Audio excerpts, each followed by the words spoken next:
आगाह कयां कि मेहरान टाउन फैक्ट्री सानियो केस में जवाबदारनि जी ज़मानत जी दरख़्वास्त वारो मामलो अदालत ज़मानत जी दरख़्वास्तुनि ते फ़ैसिलो हिकु भेरो ॿीहर मुलतवी करे छॾियो आहे।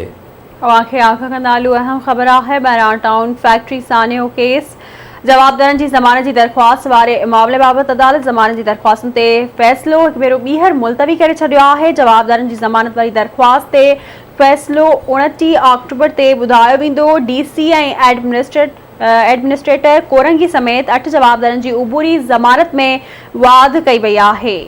बिल्कुल नाज़रीन, केस में तारिक फैसल, फैक्ट्री मालिक अली हसन मेहता ऐं इमरान ज़ैदी समेत 6 जवाबदार जेल में आहिनि। फैक्ट्री मालिक हसन मेहता ऐं ॿियनि 4 जवाबदारनि तरफ़ां ज़मानत लाइ दरख़्वास्त ॾिनी वई हुई। ख़बर सां शेयर कंदा हलूं अहम ख़बर आहे फैक्ट्री मालिक हसन मेहता ऐं ॿियनि 4 जवाबदारनि तरफ़ां ज़मानत लाइ दरख़्वास्त ॾिनी वई हुई। मेहरान टाउन फैक्ट्री सानिए केस में जवाबदारनि जी ज़मानत वारी दरख़्वास्त वारे मामले बाबति अदालत ज़मानत जी दरख़्वास्तुनि ते फ़ैसिलो हिकु भेरो ॿीहर मुलतवी करे छॾियो आहे।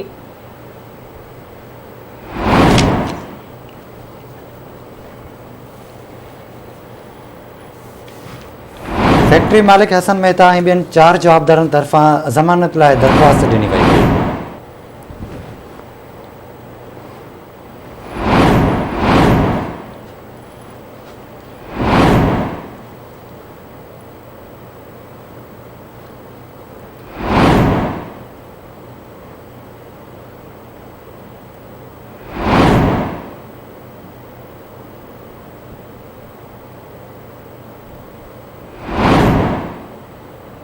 अमांखे आगाह कयूं पिया मेहरान टाउन फैक्ट्री सानियो केस जवाबदारनि जी ज़मानत जी दरख़्वास्त वारे मामले में अदालत हिकु भेरो ॿीहर फ़ैसिलो मुलतवी करे छॾियो आहे। तफ़सील कंदासीं कराची मां मेहताब शर खां। मेहताब, आगाह कजो, छा तफ़सील आहे?